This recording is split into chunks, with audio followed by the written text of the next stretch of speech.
President Trump saying the U.S. will hold direct talks with Iran about its nuclear program, while warning the Iranians they would be in, quote, great danger if the talks do not succeed in persuading them to abandon their nuclear weapons program. The president saying the talks will begin Saturday, and here's a quick snippet of what he told reporters about it. Iran cannot have a nuclear weapon. And if the talks are successful, I actually think it'll be a very bad day for Iran. To help discuss what we can expect from the conversation between the U.S. and Iran, I do want to bring in Behnam Ben Taleblu, Senior Director of the Iran Program at the Foundation for Defense of Democracies. As always, thank you so much for taking the time to be here with us. Pleasure. Thank you. All right, so first off, I do want to ask, what overall does the U.S. stand to gain or even lose by coming to the table for these talks altogether? Well, in my view, the question is not necessarily the tool as much as it is the timing. The Trump administration has been in office now for just a few months, and it only has had really 2 months to restore that maximum pressure campaign, those tough economic sanctions that Biden let atrophy for about 4 years. So in my view, sensing an eagerness for talks or expressing an eagerness for talks actually plays into Iran's strategy for 2025, which is to run the clock to prevent the Europeans from being able to snap back UN sanctions, an option which expires in 2025, and to allow them to increase their nuclear program over time such that there's a fait accompli after 2025 or 2026. So in my view, the timing is the most worrisome thing right now on the table. But if the president is quite keen on dancing with the devil, then there's really only one deal he should be pursuing. And that's not an arms control deal a la 2015. You know, Iran's foreign minister, Mr. Arakchi, just had an op-ed in the Washington Post. The Iranians are looking to base their position for a future nuclear deal on the fatally flawed 2015 Iran and P5+1 nuclear deal called the JCPOA. I think we have to move far past that framework and look at other models like the South Africa model, the Ukraine model, the Libya model, the South Korea model, or the Taiwan model, which are not about arms control, but are about wholesale disarmament. And that is really going to be the essence here. With what paradigm or what principle or what framework does Washington come to the table in Oman with?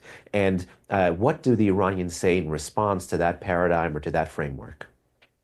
And I have to ask, what signals has Iran been sending, whether we're talking publicly or through kind of back channels, through proxies, about its willingness to even negotiate on the topic altogether? Well, Iran always negotiates over things it claims it never will negotiate over. That seems to be like a hallmark of the Islamic Republic of Iran, so much so that you have a saying in Persian called push away with the hand, pull towards you with the foot. And that's exactly what they've been trying to do with the Trump administration, again, to buy time and to rebuild. Look, the Islamic Republic has said that all American presidents are the same, but the fact is that they're not all the same. And in particular, President Trump is very different because in term one, he killed Iran's chief terrorist, Qasem Soleimani. He supported the Iranian people when previous Iranian presidents turned their back on protesting Iranians. And he showed that U.S. unilateral sanctions can do record damage to the Iranian economy and in record time. So the Islamic Republic has been talking about Trump very differently than all these other past U.S. presidents. And that's why the Iranians are keen to have these negotiations be indirect and mediated. And that's why the Americans are looking for a big optics win, because if they will talk directly to the Americans, then it is a collapse in the Iranian position. And perhaps Washington, through pressure, can have further collapses in the Iranian position. We have a lot of key figures there in Iran. We're talking about the supreme leader, of course. There's the president. So any key figures or even factions that oppose the negotiations with the Trump administration? Well, naturally, this is the Islamic Republic of Iran, so you always have various shades of hard right Islamist authoritarian flanks. But there's a very interesting piece of criticism just recently by Iran's former president, Hassan Rouhani, and it was under his administration that you got the Obama-era nuclear deal, and he was actually critiquing the Iranian approach. So someone from the left critiquing the approach of the politics of the right today in Iran is always very interesting. But he was saying that by engaging in indirect nuclear talks, the Islamic Republic is likely not going to achieve anything. Now, conversely, you look on the modern American right in Washington or across America, and you see that there's a fair amount of nervousness over engagement. So, looking at the domestic politics of deal making in both Tehran and in Washington is always very fascinating because it's very much kaleidoscopic. You've already kind of touched on this, but over the last several years, we've covered numerous stories regarding Iran's desire to assassinate, kill President Trump. And I'm hoping you can go into a little more detail because for folks out there who have kind of gotten bits and pieces of that, can you explain the basis behind it? Well, again, the Iranians see President Trump very differently, particularly because he was willing to pull the trigger when at least two previous U.S. administrations were not willing to pull the trigger against Iran's chief terrorist. One reason I believe the Islamic Republic has been off balance in the region since October 7, and since the Israelis were able to go a la carte against the regime's proxies in the Levant and elsewhere in the region, is that Iran's chief terrorist, Iran's chief strategist, his top ranking military position was no longer at the helm. Qasem Soleimani was no longer to be seen coordinating the various Iranian responses from these various fronts that the regime had been trying to employ, a death by a thousand cuts or multi-front strategy or ring of fire strategy against the Israelis.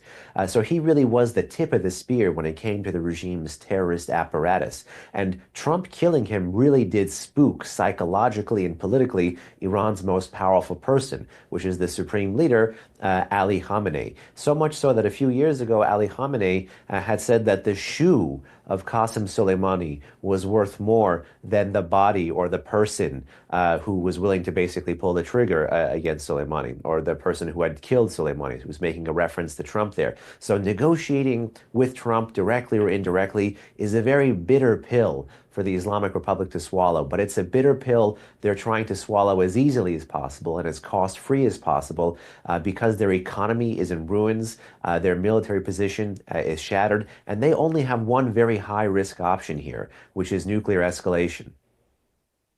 Worst case scenario, let's talk about that because if the talks do collapse, I played those comments a few minutes ago from President Trump. Again, just kind of a snippet of what he had to say. But is military confrontation really on the table? Military confrontation or military conflict with the Islamic Republic of Iran is absolutely on the table. And if you push away from the table for a second and you look at what has been going on in the region and the 46-year history of the U.S. relationship with the Islamic Republic of Iran, it's actually quite astounding that there has not been a military conflict earlier, given that this regime engages in terrorism, hostage taking, has killed people on U.S. soil, for example, and all the rest of the instability that it sponsors and exports. These are guys who, when they say death to America, they mean it. Quite literally, just a few days ago, they tried to make good using an AI-generated video of a threat against a major U.S. base in Diego Garcia. This is a regime that just recently, one of their major papers, Kayhan newspaper, whose editor-in-chief is believed to speak on behalf of Iran's supreme leader, ran a short I don't want to call it an op-ed or an analysis piece, but just a short piece basically, again, calling for the killing of Donald Trump. So this is a very dangerous regime that is keen to kind of use the threat of a military option and the fact that America is a more responsible actor